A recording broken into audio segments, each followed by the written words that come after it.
कौमी रिपोर्टर। भाषा के विद्वान डॉक्टर संतलाल, जिन्होंने हमेशा हिंदी को आगे बढ़ाने के लिए प्रयास किया है और उसमें रिसर्च भी करते रहे हैं, ऐसा क्या कारण है कि आज हिंदी प्रचलन से धीरे धीरे बाहर होती जा रही, अंग्रेजियत हावी होती जा रही समाज के ऊपर? क्या मानते हैं आप, ऐसा क्यों हो रहा है? हिंदी की दशा और दिशा अपने ही देश में अच्छी नहीं है। हिंदी इसलिए उपेक्षा का शिकार है क्योंकि उसको तकनीक की दृष्टि से, राजनीति की दृष्टि से और प्रोत्साहन के अभाव में हिंदी दिनों दिन दुर्दशाग्रस्त होती जा रही है। तकनीक की दृष्टि से यदि हम देखें तो विज्ञान आदि के लिए उसमें समृद्ध शब्द नहीं है। जो भी अनुवाद हुए हैं, जो भी शब्द लाए गए हैं, वो इतने कठिन हैं कि उनको सामान्य विद्यार्थी समझ से बाहर समझता है। राजनैतिक दृष्टि से हमारे सरकारों की और राजनेताओं की दृढ़ इच्छा शक्ति में कमी भी इसका एक कारण है। इसलिए हिंदी प्रचलन से बाहर चली जा रही है और प्रोत्साहन भी नहीं मिल रहा है सरकारी स्तर पर। और हमारी सोच भी ऐसी है कि हम उस हिंदी को अपना नहीं पा रहे हैं, अपनी चीज़ को नहीं अपना पा रहे हैं, अपनी भाषा को नहीं अपना पा रहे हैं। नई शिक्षा नीति सरकार लाई है, नई शिक्षा नीति पे आपको क्या लगता है, हिंदी का कुछ भला हो पाएगा? अभी जो नई शिक्षा नीति आई है, उस शिक्षा नीति में ये कहा गया है कि मातृभाषा में विद्यार्थियों को शिक्षा दी जाएगी। आपको ये जानना आवश्यक होगा कि शिक्षा जो है एक समवर्ती सूची में सम्मिलित है और समेकित विषय है। शिक्षा के क्षेत्र में केंद्र सरकार भी कानून बनाती है और राज्य सरकारें भी कानून बनाती हैं। तो जब केंद्र सरकार और राज्य सरकार दोनों कानून बनाएंगी और दोनों में परस्पर तालमेल नहीं होगा तो यह दिक्कत आएगी कि क्या राज्य मातृभाषा में शिक्षा चाहते हैं कि नहीं चाहते हैं, और सरकार किस प्रकार से उन राज्यों पर दबाव डालेगी कि आप मातृभाषा में ही शिक्षा दीजिए। दूसरा कारण यह भी है कि अंग्रेजी स्कूल तुरंत इसके विरोध में खड़े हो जाएंगे और वे कहने लगेंगे कि नहीं, हम तो जो है मातृभाषा में शिक्षा नहीं दे सकते।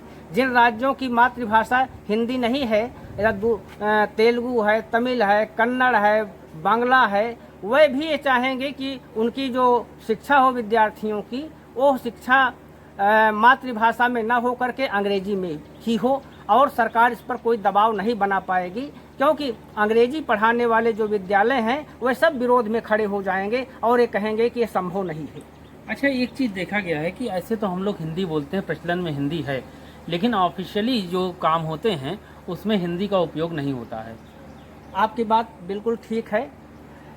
आधिकारिक तौर पर हिंदी में कोई काम नहीं होता। संविधान में इसे राजभाषा का दर्जा दिया गया है, लेकिन संविधान में राजभाषा का दर्जा होने के बावजूद कार्यालयों में हिंदी का प्रयोग नहीं होता है। मैं तो ये कहता हूँ कि हिंदी को अगर बढ़ावा देना है, उसको प्रचलन में लाना है, तो कम से कम हमारी सरकारों को ये ध्यान देना चाहिए कि जो लोग हिंदी में काम करें उनको प्रोत्साहित करें। जो लोग हिंदी में काम करें कम से कम उनको एक वेतन वृद्धि अतिरिक्त मिले। जो हिंदी में काम नहीं करते हैं उनके वेतन वृद्धि को कम कर दिया जाए।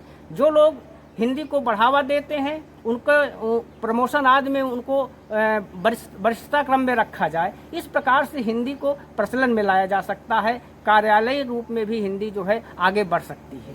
अच्छा, जो छात्र दिन भर हिंदी बोलते हैं, लेकिन अब की यूपी बोर्ड का जब रिजल्ट आया तो उसमें 8 लाख छात्र फेल हो गए और दिन भर हिंदी बोल रहे हैं फिर भी हिंदी में फेल हो गए। यह भी एक देखिए बड़े रोचक बात है। ये उत्तर प्रदेश जैसे प्रदेश में हिंदी में 8 लाख विद्यार्थियों का फेल होना, वो विद्यार्थियों का फेल होना नहीं है बल्कि हिंदी फेल हो रही है। आपको मैं बताऊं कि जो हाई स्कूल और इंटर का पाठ्यक्रम है उसमें सूर, तुलसी, कबीर, जायसी, नानक, दादू, रैदास और रीतिकाल बहुत अधिक मात्रा में है। उसका पाठ्यक्रम भी बहुत पुराना है। आज विद्यार्थियों की बात तो छोड़ दीजिए, ये अध्यापक जो है ब्रजभाषा, भोजपुरी और अवधी के बारे में नहीं जानते हैं तो वे विद्यार्थियों को क्या पढ़ाएंगे। इसलिए हाई स्कूल में, इंटरमीडिएट में पाठ्यक्रम को बहुत अद्यतन करने की ज़रूरत है। और इसके अलावा अगर सूर, तुलसी, कबीर, जायसी ये सब पढ़ाए जाते हैं तो अध्यापकों को चाहिए कि वह अवधी के बारे में, भोजपुरी के बारे में, ब्रज के बारे में बहुत अच्छा ज्ञान रखें। दूसरी चीज़ ये है कि विद्यालयों में हिंदी अध्यापकों की कमी है। हिंदी को सबसे द्वितीय दर्जे का विषय माना जाता है। ना विद्यार्थी ध्यान देते हैं, ना अध्यापक ध्यान देते हैं, पठन पाठन में रुचि नहीं लेते। और हिंदी को तो लगता है कि जो समय चक्र बनता है उसे सबसे अंत में रखा जाता है। और विद्यार्थियों की उदासीनता के कारण, हमारे अध्यापकों की उदासीनता के कारण यही स्थिति आज बन गई है। आपने सही कहा। एक चीज़ और गौर करने वाली बात यह है कि समाज में हर कोई चाहता मेरा बच्चा ही इंग्लिश बोले, तो क्या अंग्रेजियत हावी हो रही या फिर इंग्लिश को जो है सभ्यता का प्रमाण माना जाने लगा? बिल्कुल नहीं, अंग्रेजी को सभ्यता का प्रमाण नहीं माना जाना चाहिए। एक खेद का विषय है कि अंग्रेजी कल्चर या कॉन्वेंट कल्चर हमारे घरों तक प्रभावशाली हो गया है। आज रिक्शे वाले का बच्चा भी चाहता है कि उसका बच्चा अंग्रेजी में ही पढ़े, अंग्रेजी में ही बोले, हिंदी में कोई नहीं पढ़ाना चाहता। हमेशा शासक और शासित की भाषा अलग अलग रही है, इसलिए हिंदी उपेक्षित हो रही है और अंग्रेजी का प्रचलन बढ़ता जा रहा है। अंग्रेजी का प्रचलन इसलिए भी बढ़ता जा रहा है कि लोगों ने मान लिया है कि अंग्रेजी रोजगार की भाषा है। जिस दिन हिंदी भी रोजगार से जुड़ जाएगी उस दिन हिंदी में भी लोग पढ़ाने लगेंगे। सही कह रहे हैं आप। ये प्रश्न मैं आपसे करने वाला था कि क्या व्यावसायिक दृष्टि से हिंदी का महत्व नहीं है इसलिए लोग हिंदी नहीं पढ़ रहे हैं? मैं आपको ये बताना चाहता हूँ कि कुछ देशों ने हिंदी को अपनी व्यावसायिक भाषा मान लिया है। जैसे चाइना है, अमेरिका है, जापान है, रसिया है। इन देशों में नियम बन गया है कि आप लोग जिस देश में काम, उनकी कंपनियां जिस देश में काम करेंगी वहाँ के भाषा के जानकार को रखना पड़ेगा। जब व्यावसायिक दृष्टि से हिंदी को बढ़ावा मिलेगा तो जाहिर सी बात है कि हमारे विद्यार्थियों की ललक हिंदी पढ़ने की ओर बढ़ेगी। देखिए, आपने कहा कि बहुत से देश हिंदी को अपना व्यावसायिक भाषा मान रहे हैं, लेकिन भारत में ही हिंदी को व्यावसायिक भाषा नहीं माना जा रहा, जबकि जापान, चीन जैसे देश अपनी भाषा को इंग्लिश के नीचे रखते हैं। वैसे ही भारत में होना चाहिए या नहीं होना चाहिए? बिल्कुल, भारत में जो है हिंदी को बढ़ावा देना चाहिए। भारत एक बहुत बड़ा बाजार है और जब यहाँ हिंदी बढ़ेगी तो जाहिर सी बात है कि व्यवसाय भी बढ़ेगा और हिंदी के प्रति लोगों का रुझान भी बढ़ेगा। क्या सलाह देना चाहेंगे सरकार को, समाज को हिंदी को आगे बढ़ावा देने के लिए? और इसकी दुर्दशा के लिए कौन लोग जिम्मेदार हैं आपकी दृष्टि से? जैसा कि अभी मैंने कहा कि हिंदी को एक तो रोजगार से जोड़ दिया जाए और हिंदी को ओट से जोड़ दिया जाए। जिस दिन हिंदी रोजगार से जुड़ जाएगी और ओट से जुड़ जाएगी उसी दिन इसका भाग्य खुल जाएगा। अभी तक मैंने, जहाँ तक मेरा अनुमान है कि जितने भी राजनैतिक दल हैं उन दलों ने अपने घोषणा पत्र में भाषा के लिए, हिंदी भाषा के लिए किसी प्रकार का प्रावधान नहीं किया है।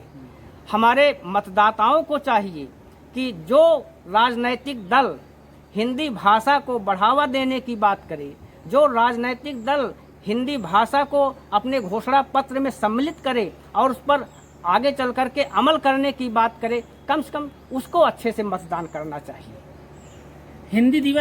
हिंदी दिवस मना लेने से ही अपनी जिम्मेदारी की पूर्ति नहीं हो जाएगी। जब तक राजनीतिक इच्छा शक्ति नहीं होगी और सामाजिक इच्छा शक्ति नहीं होगी तब तक हिंदी को आगे बढ़ाया जाना बड़ा ही मुश्किल दिखता है।